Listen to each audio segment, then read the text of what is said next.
The boy was crying without making a sound, and that is the thing I have never been able to forget. I have seen children cry. I raised two of my own. A child who cries loudly is a child who still believes someone is coming. This boy had stopped believing that. He stood in the middle of the palace forecourt of Caldmere House with his fists pressed against his mouth, and the tears running down without a single sob to carry them. And his eyes went over the crowd the way a drowning man's eyes go over water, not looking for a face he knew, because he had given up on that, but only looking, because looking was the last thing he had left.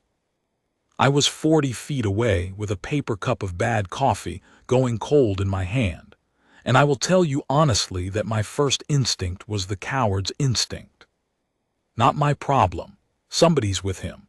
The parents are right there, just out of sight.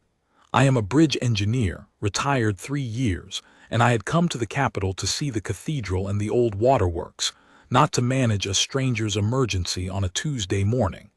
So I told myself the lie everyone tells, and I took a step toward the gilded railing to watch the changing of the guard like everyone else, and I made myself not see him. Then he ran, straight across the open stone, weaving between knees and shopping bags and a tour group's raised phones, and I thought, there, see, he knows where he's going, and I was wrong about that too. He wasn't going anywhere. He was going away from things. From a man who'd crouched to photograph him and frightened him. From a woman who'd reached out kindly and frightened him worse. From every adult face that opened its mouth and made sounds he could not understand. He ran the way a small animal runs when the field is on fire, and every direction is the wrong one.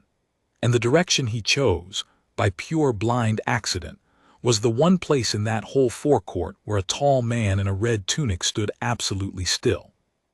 I know now the man's name.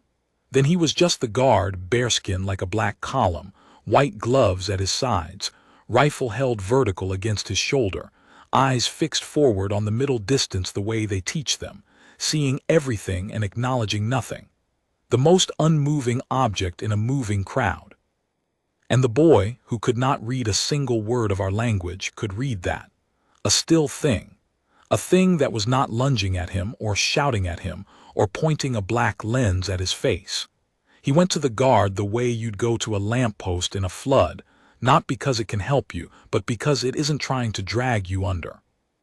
He stopped a foot from the guard's polished boots and he looked up. And he didn't speak because what would have been the point?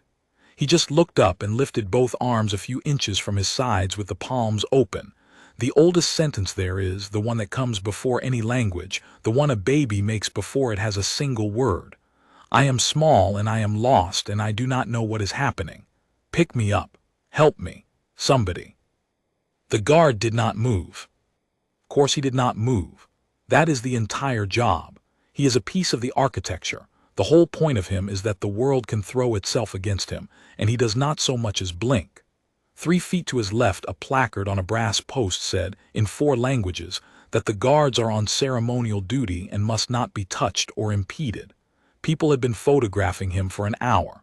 A man in a yellow cap had been doing impressions of his stance to make his friends laugh. None of it had reached him. But I was close now. I drifted closer without deciding to, the coffee forgotten, and I was watching his face because I am the kind of man who watches faces. It's a habit from a life of watching for the small crack that means the whole beam is about to go. And I saw it. Not a movement. Something behind the stillness. The eyes, fixed on the middle distance, dropped for a quarter of a second, just a flick, down and back up, and took the measure of the small figure at his boots. And then they went forward again, and the face was stone again, and anyone but me would have sworn nothing had happened at all. Something had happened. I would stake my pension on it. In that quarter of a second, the man behind the bearskin had made a decision, and the rest of what I am going to tell you was him keeping it. The boy lifted his arms higher. When the lamppost didn't answer, he made the only louder version of his soundless cry that he had. He reached up and laid one small hand flat against the red wool of the guard's tunic, just above the knee, the way you'd touch a door to see if it was real. And a woman near me gasped, because everyone knew the rule, and a man said, "You can't do that, lad, you can't." And somewhere a whistle of the kind tour guides carry went up, and the crowd did the thing crowds do, which is to become a single nervous animal that wants the uncomfortable thing to stop without anyone having to be the one to stop it. And in the middle of all that noise the guard looked down.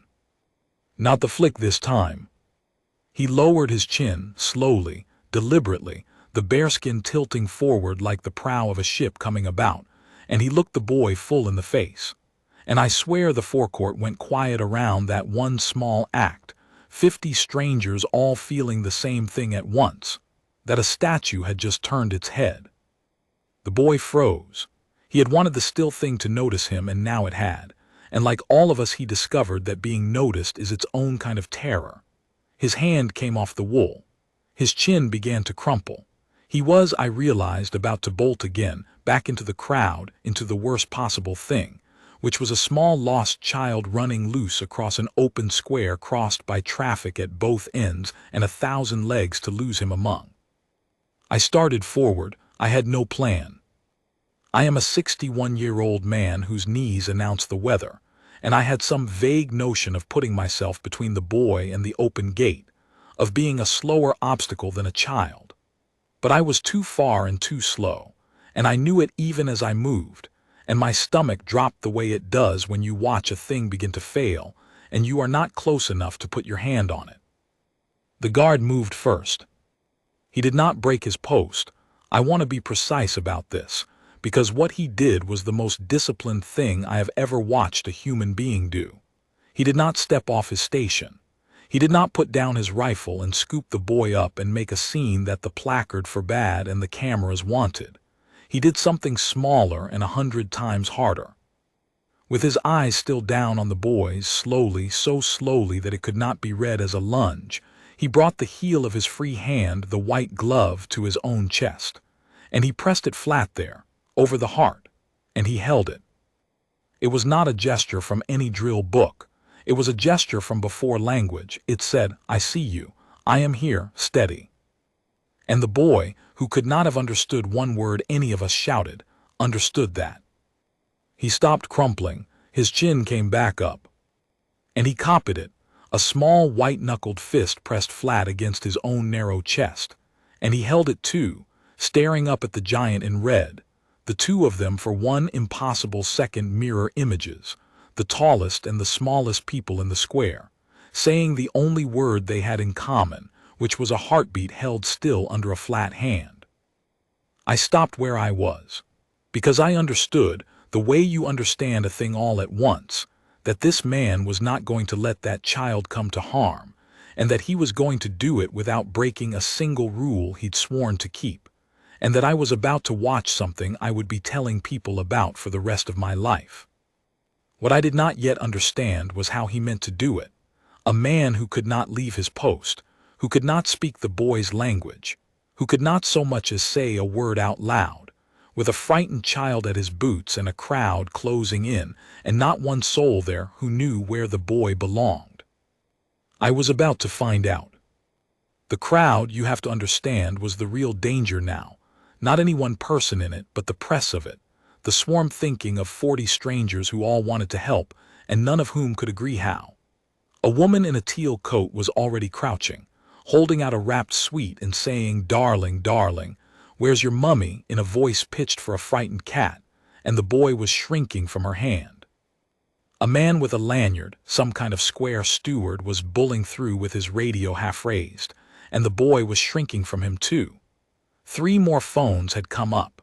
A tour group had stalled and was beginning to clot around the spectacle, and I watched the open lane to the gate narrow with bodies, which was the one good thing in all of it, though none of them knew they were doing it. The boy felt the closing ring the way I'd have felt a rising river. His breath had gone fast and shallow. His eyes started their drowning search again. And the guard did the second thing.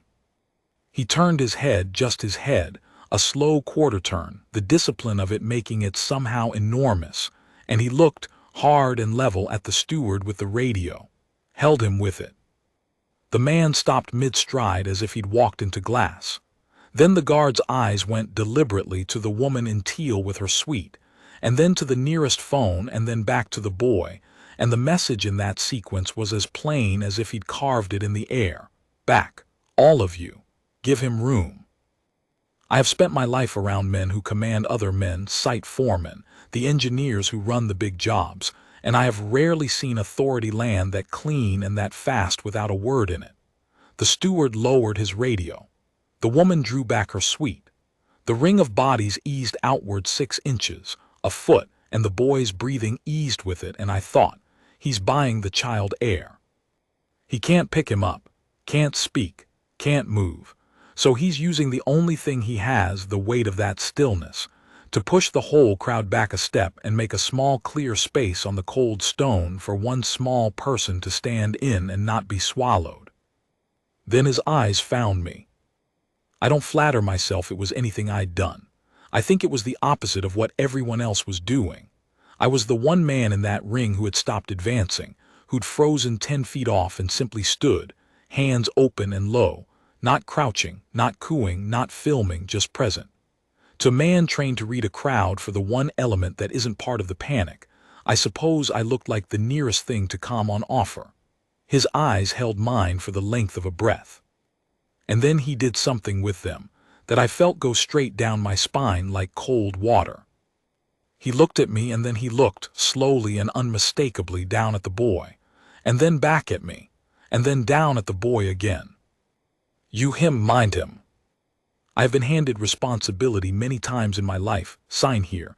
The bridge is yours. The lives that cross it are on your math. I have never felt the weight of a thing land on me as fast as it landed in that forecourt, handed across 10 feet of stone by a man who never said a word. My mouth had gone dry. I gave him the only answer I had, which was the smallest nod a man can give, and I am certain I saw, the muscle at the corner of his jaw ease by a hair. He had passed the boy to someone, not off his post, into a pair of hands he'd chosen, and now he could go to work on the rest of it. I crouched slowly, the way you approach a horse, getting my creaking knees down to the boy's height so I'd stop being one more looming adult. I didn't reach for him. I didn't say, "Where's your mummy?"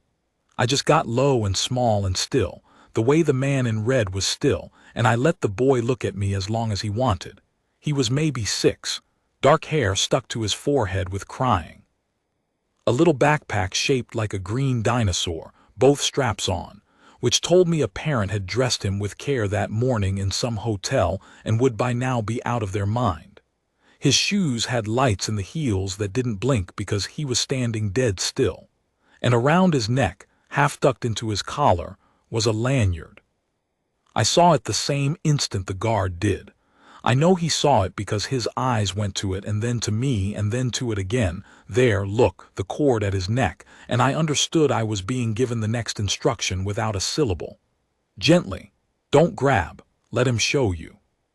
So I touched my own collar, tapped it twice lightly, and tipped my head at his, and smiled the way you smile at a child when you have decided to be unafraid for both of you.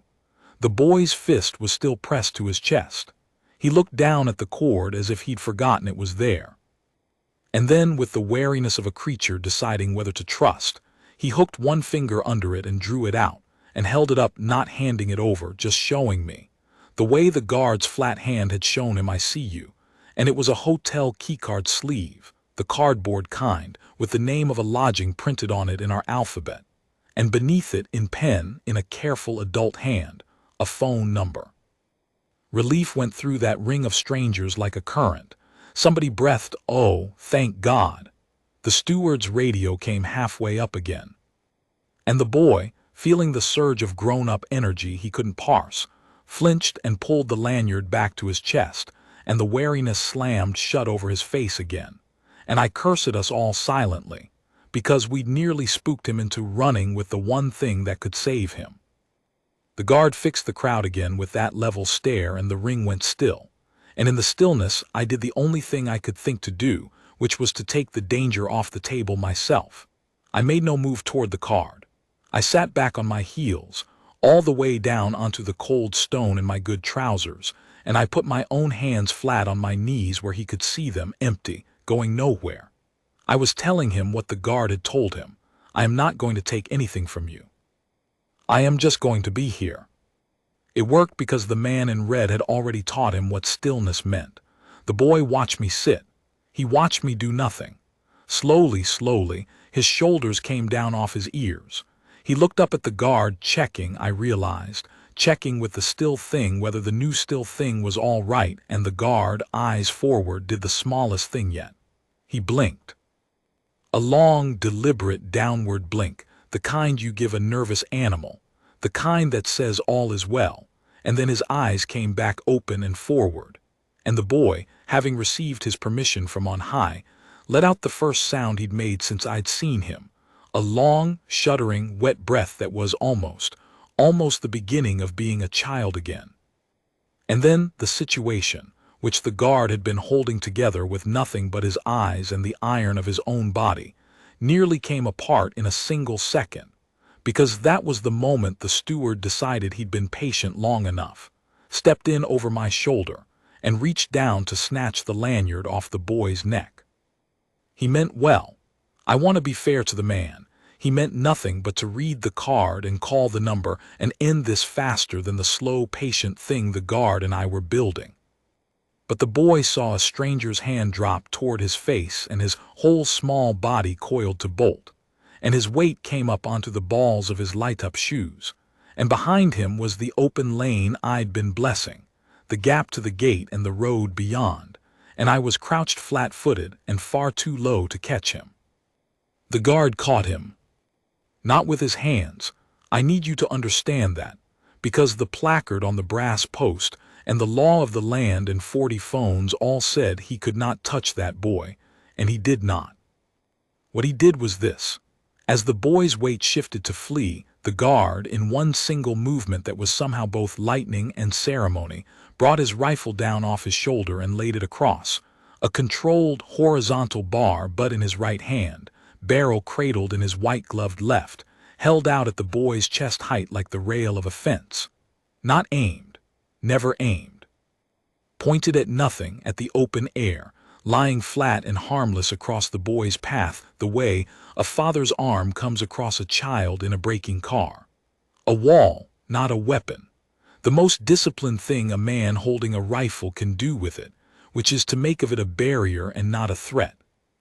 The boy ran into the soft length of the guard's forearm behind the rifle, a foot of give, and stopped.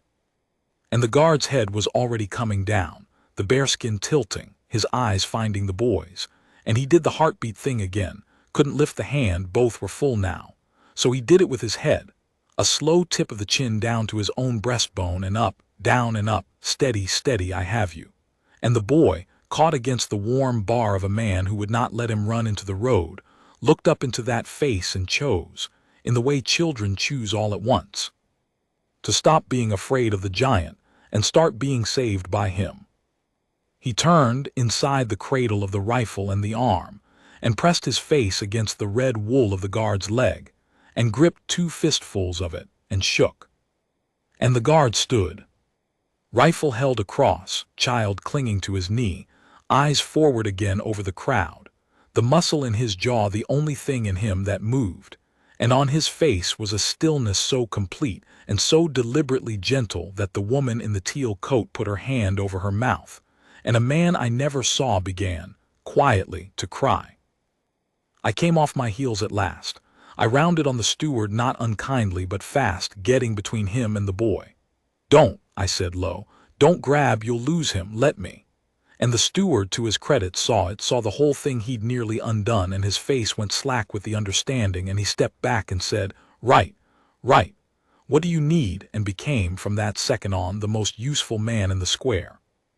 Here is what I needed, and here is how a man in a bearskin who never spoke a word ran the rescue of a foreign child over the heads of 50 people.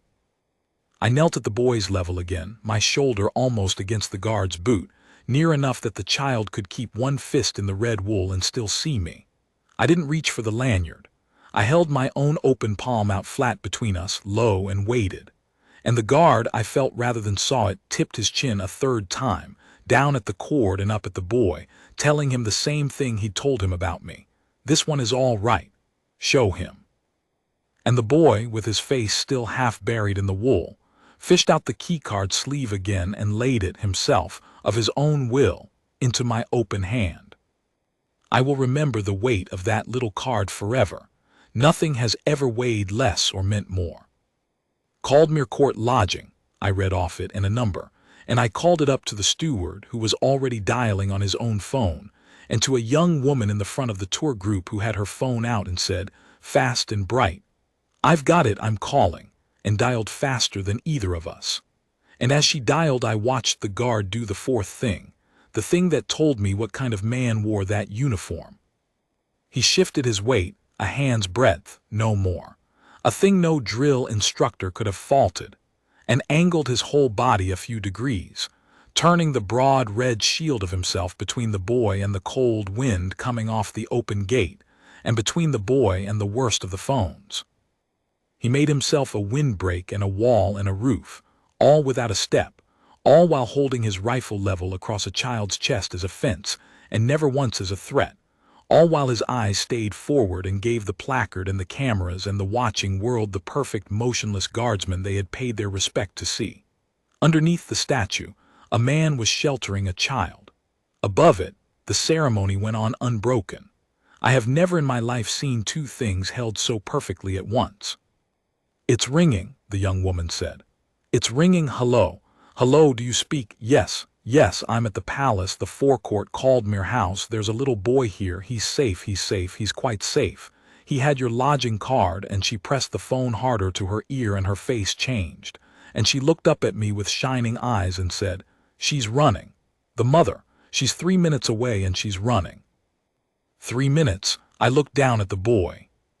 He'd gone quiet against the wool, spent, the way children go after the worst of it passes, his breath hitching but slowing, one fist still knotted in the red, the other hand, and I only noticed it then, pressed flat against the guard's leg, over the wool, in the same place over the heart that the man had pressed his glove 100 years ago when all this began. The boy had kept the gesture, steady. "I am here." He was saying it now to the guard, or to himself, or to both. 3 minutes is a long time to hold a frightened child still in an open square. The guard held it. And the steward, transformed, started moving the crowd back with both arms and a new authority, clearing a lane, not to the gate now but along it, toward the road, toward where a running mother would come. And the young woman stayed on the phone, keeping the voice on the other end company in its terror. "He's safe. He's with a guard. He's completely safe. Almost there, almost there."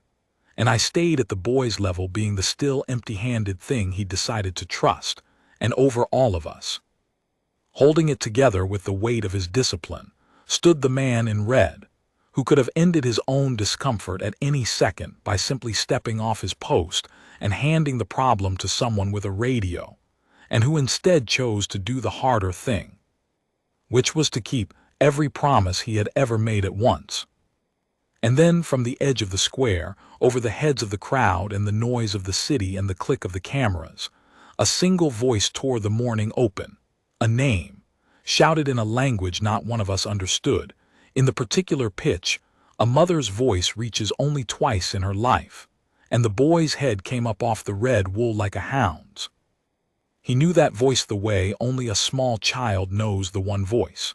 His whole body went rigid, then electric, and he made a sound at last, not a cry now but a word, 2 syllables, the word that means mother in his language, the same word it means in every language if you listen, and he wrenched around inside the cradle of the rifle to find her.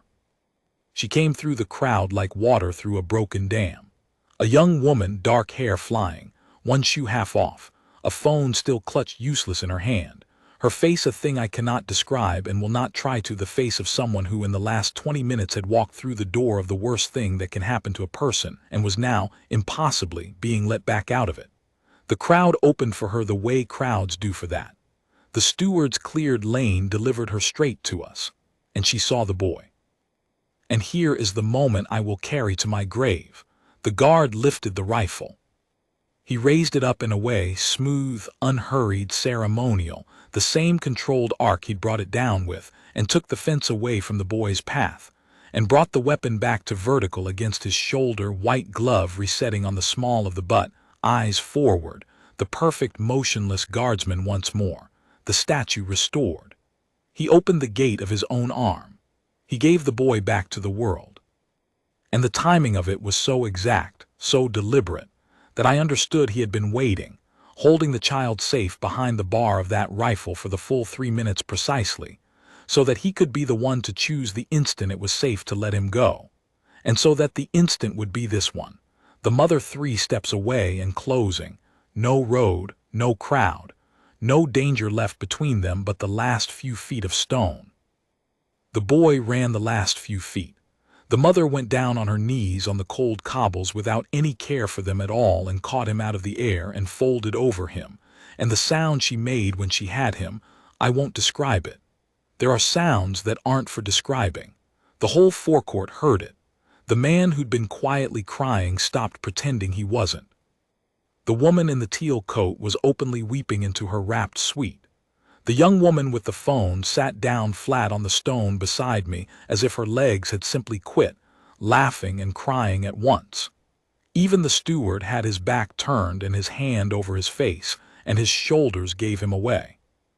The mother knelt and rocked the boy and pressed her face into his dinosaur backpack and his sweat-stuck hair and said his name over and over and over, and the boy clung to her and finally, cried the way I'd wanted him to cry from the first instant I saw him, loud and messy and gulping, and alive, the cry of a child who has remembered that someone is coming after all, that someone always was, the cry of a child who has been found.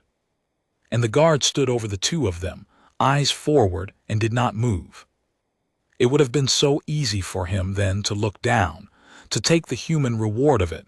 40 people would have loved him for it. The cameras were begging for it. He did not.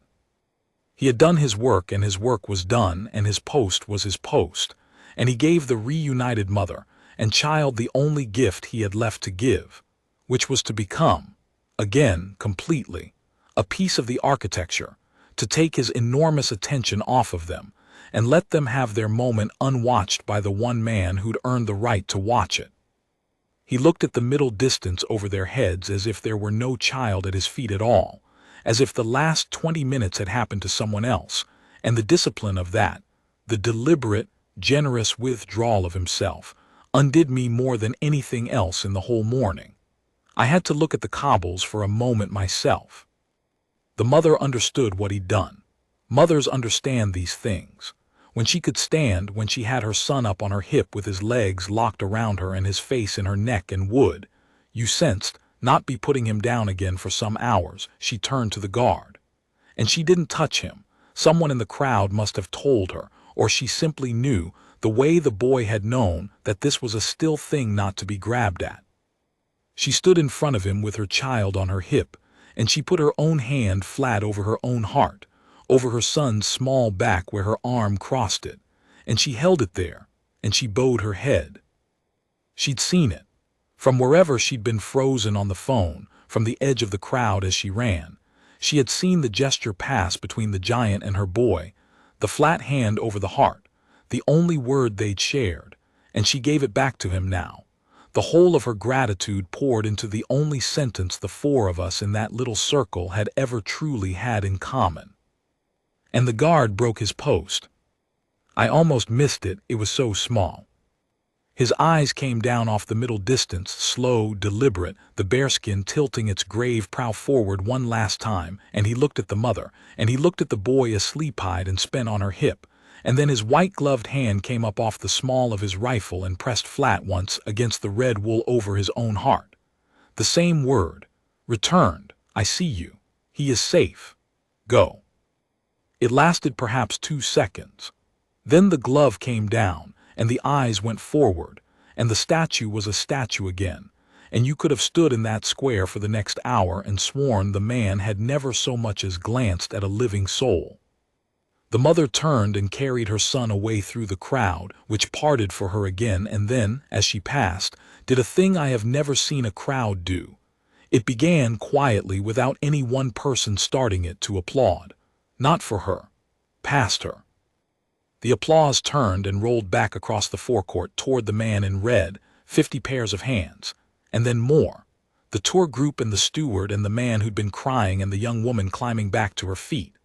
All of them turned toward the guard and gave him the thing you give a man when words won't do. And he stood through it exactly as he'd stood through the impressions and the phones and the mockery an hour before. Eyes forward, unmoved, accepting nothing, because accepting it was not the job.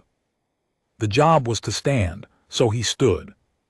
I picked up my cold coffee from where I'd set it down on the brass post a lifetime ago. My hands weren't quite steady. I am not a man who is easily moved. Bridges teach you a certain hardness. You cannot afford to weep over every load you carry, but I stood there in that forecourt holding a paper cup and watching a man hold a post, and I thought about all the ways the morning could have gone. The road, the crowd. A small boy lost in a city of 1,000,000 strangers who couldn't understand a word he said. And the one fixed point in all of it, the one thing that hadn't moved, that a frightened child had run to by blind animal instinct and found, against all the odds, to be exactly what it looked like: a guardian. I did not know, standing there, that the morning had one more thing to teach me. I thought it was over. I thought the boy was safe and the mother had her son, and the crowd had its miracle, and that was the whole of the story. I was wrong about that, the same way I'd been wrong at the start. There was one more person in that forecourt who had been watching the man in red, and it was not a tourist, and it was not me. He was standing under the arch of the inner gate, where the shadow was, and I'd taken him for a porter or some other quiet official going about his morning. An older man, weathered, in a dark uniform with no bearskin and a band of braid at the cuff that I didn't know how to read but somehow understood meant something. He had been there, I realized, for the whole of it. He had not moved either.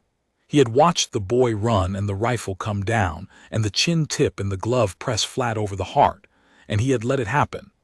Let his guardsmen handle it, every second of it, without stepping in, which I came to understand later was its own kind of trust, and its own kind of discipline, the discipline of the man who commands a disciplined man and knows when to keep his own hands off.